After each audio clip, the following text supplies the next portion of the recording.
ఏమిటి సార్ ఈ కృష్ణరాజు గారు ఈ అరాచకాలు ఆగవా ఆంధ్రప్రదేశ్లో?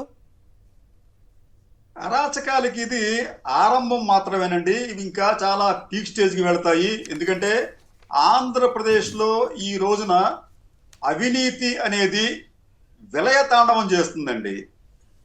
దీనికి మీకు ఏం చెప్తానంటే, ఎప్పుడైనా కానీ ఏదో ఒక పార్టీ లేదా అధికారంలో ఉన్న ఒక పక్షం లేదా వారికి సంబంధించిన వాళ్ళు ఏదైనా కానీ అవినీతికి పాల్పడితే చేసేవారు. అయితే ఇప్పుడు ఈ రోజున ఏమైందంటే, ఈ కూటమిలోని 3 పార్టీలకు సంబంధించిన కొందరు నాయకులు పోటీ పడి నిస్సిగ్గుగా నిర్లజ్జగా బహిరంగంగానే అవినీతికి పాల్పడుతున్నారు. ఈ మాట నేను చెప్పింది కదండి, ఆంధ్రజ్యోతి కథనాలు చూస్తే మనకు అర్థమవుతుంది. అంటే ఆంధ్రజ్యోతి కథనాల ప్రకారం ఈ కూటమిలోని తెలుగుదేశం పార్టీ, బీజేపీ, జనసేన ఈ నాయకుల్లో కొందరు బరి తెగించి లంచాలు తీసుకుంటున్నారు. ఎక్కడా దేనికి కూడా భయపడటం లేదు. ఇక 4వ వర్గం ఎవరంటే అధికార వర్గం, అంటే అధికారులు. ఈ అధికారులకు వచ్చినప్పటికీ గతంలో వీరికి సంబంధించి కాస్త భయమో భక్తో ఉండేది. ఆ అవినీతి అనేది కాస్త పూర్తిగా తగ్గలేదు కానీ తగ్గి ఉండేదండి. కానీ ఈ రోజున వారు కూడా వీరితో పోటీ పడి ఈ రోజున ఏమైందంటే ఈ C4 గా మారారు. కరప్షన్ 4 అంటే కరప్షన్ 4 లో భాగస్తులు ఎవరండి? ఆంధ్రజ్యోతి కథనం ప్రకారం టీడీపీ, బీజేపీ, జనసేన.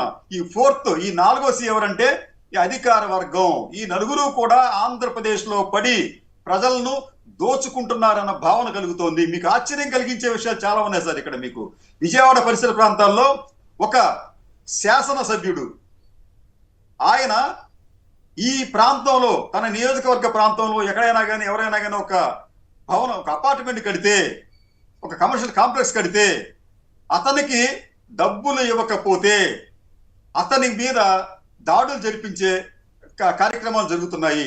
వారి లెక్క ఏమిటంటే అపార్ట్మెంట్ అయితే 25 లక్షలు, కమర్షియల్ కాంప్లెక్స్ అయితే 40 నుంచి 50 లక్షలు అతనికి ఇవ్వవలసిన పరిస్థితి ఈ రోజున విజయవాడ ఒక ప్రాంతంలో ఉంది.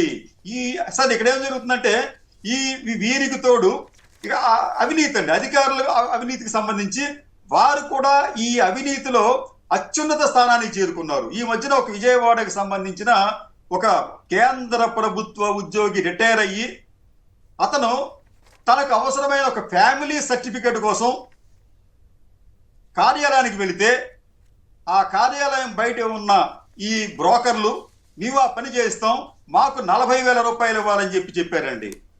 ఒక ఫ్యామిలీ సర్టిఫికేట్ కోసం 40,000 రూపాయలు ఇస్తే మీకు చేస్తాము, మీరు లంచాలు ఇవ్వకపోతే 6 నెలలైనా మీకు రాదు, సంవత్సరాలైనా మీకు రాదని చెప్పిన దాఖలాలు ఉన్నాయి. అంటే దీన్ని మనం ఏ రకంగా మనం చూస్తామండి? ఈ ప్రభుత్వం ఏం చేస్తుందంటే P4 పేరుతో ఈ ధనవంతులకి ధనవంతులంతా కూడా ఈ కింద వర్గాల వారిని అడాప్ట్ చేసుకుని వారు సహకరించాలని చెప్తుంది. కానీ మరోవైపు ఇదే ప్రభుత్వం ధనవంతులకే సహాయం చేస్తుంది. దీనికి మీకు ఉదాహరణ మీకు ఏంటంటే మీకు TCS కి దాని మీద సపరేట్గా వెళ్దామండి. దాని మీద సపరేట్గా వెళ్దాం. అది ఈ రోజున దాని మీద సపరేట్గా వెళ్దాం. అదే సార్, ఈ రోజున ఏమంటే ఈ పాలక వర్గాలు అవినీతి విషయంలో నూతన శిఖరాలను అధిరోహిస్తున్నాయి. భారతదేశంలో ఎక్కడా లేని కొత్త విధానాలు ఈ అవినీతి ద్వారా వాళ్ళు పాటించి కోట్లాది రూపాయలు వెనకేసుకుంటున్నారు కేసర్ గారు. రైట్. అంతేకాకుండా ఇదే ఆదినారాయణ రెడ్డి, అక్కడ జేసీ ప్రభాకర్ రెడ్డి ఇద్దరు వర్గాలు ఏంటి ఫ్లై యాష్ బూడిద రవాణా కోసం అప్పుడు గొడవపడ్డారు. అయినా అప్పుడు వాళ్ళని ఏం చేయలే, ఇప్పుడు ఏం చేయలే. అట్లాగే అక్కడ చెట్టినాడు, గురిజాల దగ్గర 2 సిమెంట్ ఫ్యాక్టరీలు మూతపడితే కూడా అసలు కనీసం మందలించారో లేదో కూడా తెలియదు.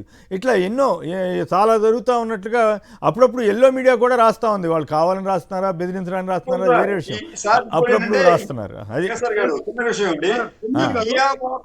కియా మోటార్లకు సంబంధించి కొన్ని ఇంజిన్లు మాయమైపోయింది కదండి, దానికి కూడా కూటమి నేతల హస్తం పరోక్షంగా ఉందని చెప్పి అనేది ఆ ప్రాంత ప్రజలు అనుకుంటున్నారు. అది కూడా ఉందా? పొరపాటున జగన్ గారి టైంలో ఒక్క ఇంజిన్ పోయి ఉంటే ఇంకే ఉంది అసలు అని బేభత్సంగా ప్రచారం చేసి ఉండేవాళ్ళు. ఇప్పుడు ప్రచారం ఎవరు కిక్కురు మంటలేదు వాళ్ళు, ఎల్లో మీడియా కానీ తెలుగుదేశం వాళ్ళు కానీ. రైట్. ఉమ్మనేని గారు, ఈరోజు ఆంధ్రప్రదేశ్లో కేవలం ఈ 10 నెలల లోపల ఈ ప్రాంతంలోనే ఆంధ్రప్రదేశ్ అరాచకాలకు, దోపిడీలకు ఒక అడ్డాలాగా మారిపోయింది. ఇప్పుడు ఈ మధ్యకాలంలో ఒక సర్వేలో 70కి పైబడి ఎమ్మెల్యేలు అడ్డగోలు అవినీతికి పాల్పడుతున్నట్టుగా సర్వే రిపోర్ట్స్ బయటికి రావడం, దాన్ని కూటమి ప్రభుత్వం కూడా అనే ఈ 3 పార్టీలు ఉన్నటువంటి ఎమ్మెల్యేలు అందులో ఇన్వాల్వ్ అయినట్టుగా ఒక రిపోర్ట్ అనేది కూడా బయటికి రావడం జరిగింది. అంటే నేను ఒక్క మాటలో చెప్పాలంటే, ఇప్పుడు మీరు చెప్తున్నారు కదా, జేసీ ప్రభాకర్ రెడ్డి గారైనా ఆదినారాయణ రెడ్డి గారైనా ఏ విధంగా కొట్లాడుకున్నారో, మరి ఏ విధంగా వాళ్ళ దోపిడీకి వాళ్ళు పోటీ పడ్డారు అనేటువంటి రాష్ట్ర ప్రజలందరూ కూడా చూశారు. ఇప్పుడు ఏ కంపెనీ పెట్టాలన్నా లేదా ఏ పర్మిషన్ రావాలన్నా పర్సంటేజ్ లేనిదే మరి వాళ్ళ ఫ్యాక్టరీలు రన్ చేయడానికి లేదు, కంపెనీలు పెట్టడానికి లేదు. కనీసం వాళ్ళు అసలు ఆ ప్రాంతాల్లో కూడా అడుగు పెట్టలేనటువంటి పరిస్థితులు మనం చూస్తా ఉన్నాం. అంటే కొంతమంది అయితే అసలు ఇక్కడ పెట్టడం కంపెనీ ఫ్యాక్టరీలు కానీ ఏ కంపెనీ పెట్టొద్దని వేరే ప్రాంతాలకి వేరే రాష్ట్రాలకు కూడా వెళ్ళిపోయిన పరిస్థితులు ఉన్నాయి. ఒక్కటే ఉదాహరణ చెప్పదలుచుకున్నామా, ప్రకాశం జిల్లాకు సంబంధించి నిన్నగాక మొన్న మరి మధుపాడు మండలం ఎంఆర్ఓ ఆఫీస్ లో ఒక డెత్ సర్టిఫికేట్ కోసం 90,000 రూపాయలు లంచం తీసుకుంటుంటే ఎంఆర్ఓని మరి పట్టుకొని అరెస్ట్ చేసినటువంటి పరిస్థితులు ఉన్నాయి. అంటే ఒకప్పుడు మరి ఈ వాలంటీర్స్ ద్వారా ఇంటికే ఈ డెత్ సర్టిఫికేట్ అయినా బర్త్ సర్టిఫికేట్ అయినా అనేకమైనటువంటి సేవలు ఇంటికే అందించినటువంటి చరిత్ర జగన్మోహన్ రెడ్డి గారు, వైఎస్ఆర్ కాంగ్రెస్ పార్టీ. కానీ ఈ రోజు ఏం జరుగుతుంది? అడ్డగోలుగా అవినీతికి పాల్పడుతున్నారు. ఈ సర్టిఫికేట్ రావాలని ఎలాంటి పని జరగాలన్నా ప్రతి దాంట్లో కూడా రాజకీయం, ప్రతి దాంట్లో కూడా అవినీతి అనేటువంటిది అడ్డగోలుగా జరుగుతుంది అనేటువంటి సందర్భంగా నేను చెప్పదలుచుకున్నాను. రైట్. ఈ కూటమి ఎమ్మెల్యేల బరితెగింపు విషయంలో మాత్రం చంద్రబాబు గారు ఎక్కడ కిక్కరు మంటల. పైగా నిన్న మీరు గమనించారు లేదు, మన కేబినెట్ మీటింగ్లో చంద్రబాబు గారు ఏం చెప్పారంటే అధికారుల అవినీతి మీద చాలా కంప్లైంట్లు వస్తున్నాయి, దాని మీద జాగ్రత్తగా ఉండాలి అంటూ. అయితే అట్లా అని చెప్పి ముందు వెనక చూసుకోకుండా ఏమి జాగ్రత్తగా చేయండి తప్ప వాళ్ళ మీద తొందరపడి ఏం చేయొద్దని కూడా ఆయన చెబుతున్నారు. అది తమాషాయిగా ఉంది.